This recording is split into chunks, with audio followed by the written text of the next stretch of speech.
her friends and her neighbors together, saying, "Rejoice with me. I have found the peace which I lost." Likewise, I say to you, there is joy in the presence of the angels of God over one sinner that repents. Said a certain man had 2 sons. The younger of them said to his father, "Father, give me the portion of goods that falls to me."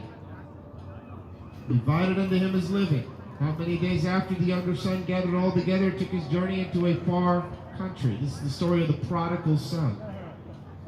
And there he wasted his substance with riotous living on harlots and prostitutes and alcohol and drugs, all types of terrible things. And when he had spent all, there arose a mighty famine in the land, began to be in want. And he went and joined himself to a citizen of that country, and he sent him into the fields to feed swine. And he would have fain have filled his belly with the husks that the swine did eat. No man gave to him. When he came to himself, he said, "How many hired servants of my father's have bread enough and to spare, but I perish with hunger? I'm going to rise and go to my father." This is all representative of the Heavenly Father. This represents the Heavenly Father in heaven receiving back the Son who was lost.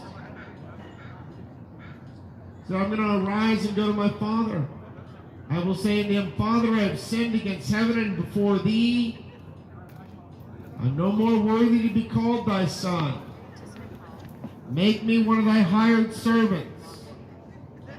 He arose and came to his father, but when he was yet a great way off, his father saw him and had compassion, and ran and fell on his neck and kissed him. And the son said, "Father, I have sinned against heaven and in thy sight, and I am no more worthy to be called thy son. Make me as one of thy hired servants."